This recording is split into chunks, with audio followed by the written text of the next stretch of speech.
Empezamos con una idea que, bueno, hoy en día nos suena a todos. ¿Qué significa estar ausente del trabajo? Hace 20 años era fácil. Si no estabas en la oficina, estabas ausente. Exacto. Pero hoy, con un portátil y buena conexión, pues puedes dirigir un equipo desde cualquier parte del mundo.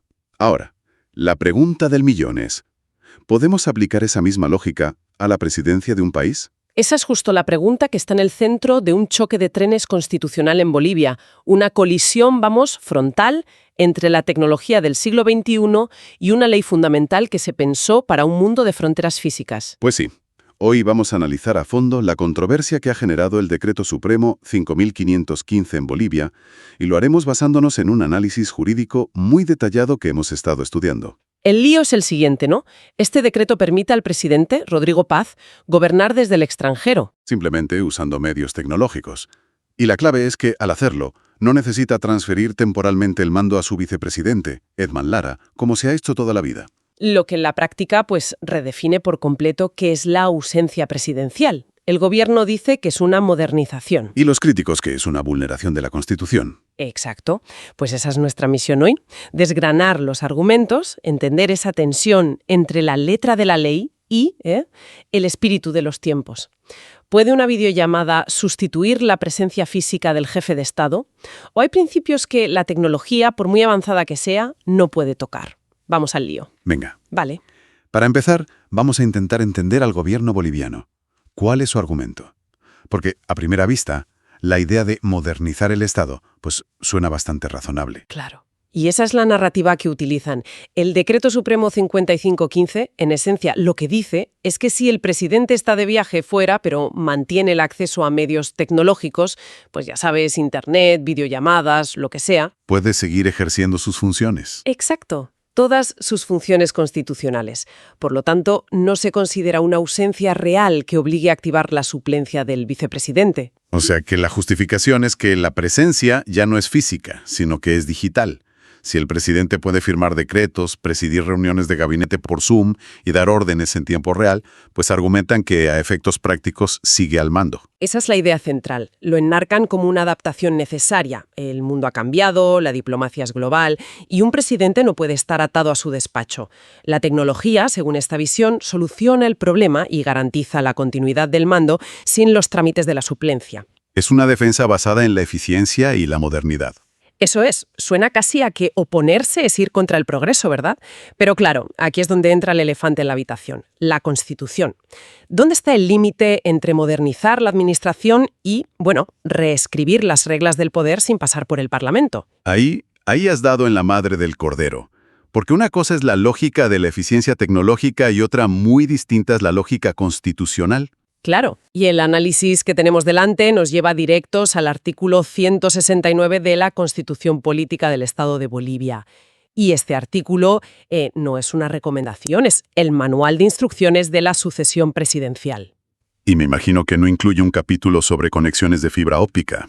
Desde luego que no. Es muy claro y muy del mundo físico. Establece dos escenarios. El primero es la ausencia definitiva, pues por muerte, renuncia, ahí el vicepresidente asume el cargo hasta el final del mandato. Eso es de cajón. Sí, pero el punto que nos interesa es el segundo, el que habla de la ausencia temporal. Que sería un viaje al extranjero, por ejemplo. Exactamente.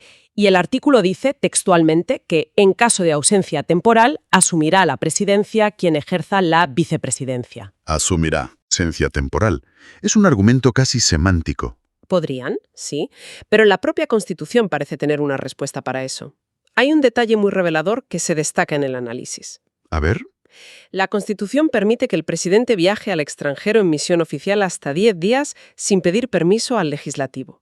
Pero, y esto es crucial, esa dispensa de permiso no anula la suplencia. O sea, la Constitución ya prevé los viajes y aún así insiste en que el vicepresidente debe asumir el mando. No contempla la idea de un gobierno a distancia. Vale. Entonces el choque parece inevitable. Si la Constitución dice blanco y el decreto dice negro, ¿cuáles son los puntos exactos donde colisionan? Supongo que la primera ficha de dominó que cae es la propia figura de la suplencia, ¿no? Sin duda. Y ese es el primer gran argumento que se presenta sobre la inconstitucionalidad del decreto, la violación directa del principio de suplencia constitucional. Es el argumento más frontal. El más directo. La Constitución ordena una cosa y el decreto, en la práctica, la anula. Crea una figura nueva, la del mando digital o presidente remoto, que simplemente no existe en el texto constitucional. Es como si el reglamento de una comunidad de vecinos dijera que las obras mayores necesitan la aprobación de la Junta y un vecino decidiera cambiar la fachada entera por su cuenta diciendo que tiene una app de diseño muy moderna que se lo permite. Es una analogía perfecta. La herramienta puede ser nueva, pero la norma fundamental sigue ahí.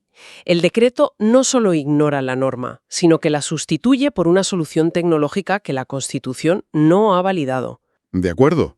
Y supongamos que se ignora esa norma. ¿Cuál es el peligro real? Más allá del formalismo legal, ¿qué podría pasar si el presidente gobierna desde, no sé, Tokio? Y esa pregunta nos lleva de cabeza al segundo argumento, la desnaturalización del principio de continuidad constitucional. Esto ya no es solo sobre quién firma los papeles, ¿eh? No. La suplencia no es un capricho burocrático, es un mecanismo de seguridad.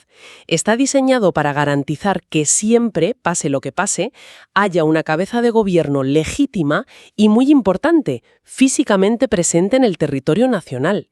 Es un pilar de la estabilidad. O sea que el problema no es solo si la firma digital es válida. El verdadero peligro es que, en una crisis nacional, una catástrofe natural, un levantamiento social, el país se encuentre con un líder a miles de kilómetros.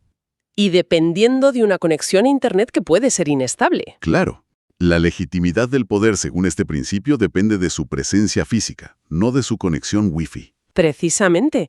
El análisis habla de vacíos de legitimidad. Imagina una situación de máxima tensión. ¿Son igual de válidos los actos de un presidente que está en el Palacio de Gobierno que los de uno que está en un hotel en otro continente? Claro. ¿Qué pasa si se cortó la comunicación en un momento crítico? Abre la puerta a impugnaciones, a dudas sobre la validez de las decisiones, en resumen, a una inseguridad jurídica que un país no se puede permitir. Entiendo, no es un problema teórico, es un problema de soberanía y de operatividad del Estado. Y veo que esto no solo afecta al presidente, sino que crea un efecto dominó que llega hasta su número 2. Correcto. Y ese es el tercer argumento que se desgrana. La alteración de la función del vicepresidente. La Constitución boliviana no define al vicepresidente como un mero sustituto que está esperando. El artículo 174 le asigna funciones propias y activas, como coordinar las relaciones entre los distintos órganos del Estado o participar en la dirección política general. O sea que no es solo un presidente en la sombra, ¿es que el decreto también convierte al vicepresidente en una figura casi decorativa? Lo vacía de contenido. Según esta crítica, su rol principal, que es asumir la presidencia temporal, desaparece y en la práctica queda reducido a un subordinado que espera instrucciones del presidente remoto. Vaya. Esto choca con lo que el texto llama el modelo constitucional de equilibrio dentro del propio Poder Ejecutivo. Se rompe el tándem para el que fue diseñado, convirtiendo a un coprotagonista en un asistente de lujo. Entonces, si recapitulamos, el decreto ignora la suplencia, crea un potencial vacío de poder en momentos de crisis y debilita la figura del vicepresidente. Parece que todos estos problemas apuntan a un pecado original, a la violación de la regla más básica de todas. Exacto. Y ese es el cuarto y último argumento, el que lo engloba todo. La vulneración del principio de supremacía constitucional. Es la regla de oro en cualquier Estado de derecho. La Constitución es la norma suprema. Está en la cúspide de la pirámide legal. Ninguna norma de rango inferior, y un decreto supremo lo es, puede modificarla, contradecirla o reinterpretarla de una manera que altere su esencia. Dicho de otro modo, no puedes cambiar las reglas del juego a mitad de partido con una nota a pie de página. Si quieres cambiar las reglas, tienes que convocar a todo el mundo y acordar un reglamento nuevo. Esa es la clave. Si el gobierno cree honestamente que el concepto de ausencia está obsoleto en la era digital, el camino constitucional existe. Proponer una reforma de la Constitución. Claro. Un proceso que implica un debate público, mayorías cualificadas en el legislativo y, en definitiva, un gran consenso social. Lo que no se puede hacer, según este análisis, es tomar un atajo mediante un decreto, que es una decisión unilateral del Ejecutivo. Es una cuestión de jerarquía y de legitimidad democrática. Totalmente. Vaya tela. Con estos 4 argumentos sobre la mesa, que son bastante contundentes, es de suponer que esto no ha pasado desapercibido. ¿Qué tipo de reacciones ha provocado en Bolivia? Pues el análisis menciona que el debate ha sido intenso, como era de esperar. Han saltado voces críticas desde el mundo jurídico y el político. Me imagino. Se destaca, por ejemplo, la de Eduardo Rodríguez Belcé, que no es cualquiera. Fue presidente de la Corte Suprema de Justicia. Calificó el decreto como de debatible constitucionalidad, que en el lenguaje de los juristas es una forma muy elegante de decir que tiene serios problemas legales. Exacto, una bandera roja en toda regla. ¿Y los partidos de la oposición? Ahí el lenguaje ha sido mucho más directo. Sostienen que el gobierno está forzando una interpretación tecnológica de la palabra ausencia que la Constitución nunca pudo contemplar. Claro. Para ellos, ausencia en el texto constitucional significa una cosa y solo una: no estar físicamente en el territorio nacional. Y consideran que cualquier otra interpretación es una manipulación para eludir un control constitucional y, bueno, para concentrar el poder. Entonces, para que quede claro, por un lado, tenemos el argumento del gobierno que apela a la modernidad, a la eficiencia, a una realidad tecnológica que es innegable. Una visión pragmática que dice, si la función se puede cumplir, el lugar desde donde se cumple es irrelevante. Y por el otro lado tenemos 4 argumentos jurídicos muy sólidos que nos recuerdan que la Constitución no es solo un documento funcional, sino un pacto de convivencia con reglas muy claras sobre el poder, la presencia y la legitimidad. Y que esas reglas no se pueden cambiar con una actualización de software. Exacto. La conclusión que presenta la fuente que hemos desgranado es tajante en este sentido. Reconoce la validez de usar la tecnología para administrar el Estado, por supuesto, pero traza una línea roja muy clara. ¿Y cuál es? La tecnología es una herramienta al servicio de la Constitución, no un argumento para ignorarla. Y concluye que existe una base sólida para sostener que el Decreto Supremo 5515 es inconstitucional. En un caso así, ¿quién tiene la última palabra? ¿Quién es el árbitro? El árbitro natural en cualquier democracia constitucional es el Tribunal Constitucional. En este caso, el Tribunal Constitucional Plurinacional de Bolivia.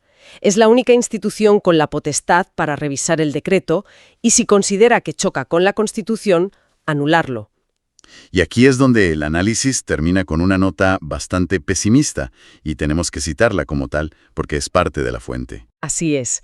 La fuente concluye señalando que, a pesar de que esa es la vía legal, no hay muchas esperanzas puestas en ese tribunal.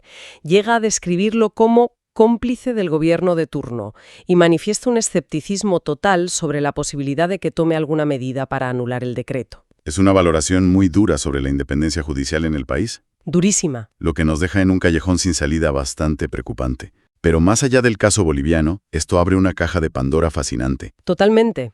Esto nos obliga a plantearnos una reflexión que va mucho más allá de Bolivia.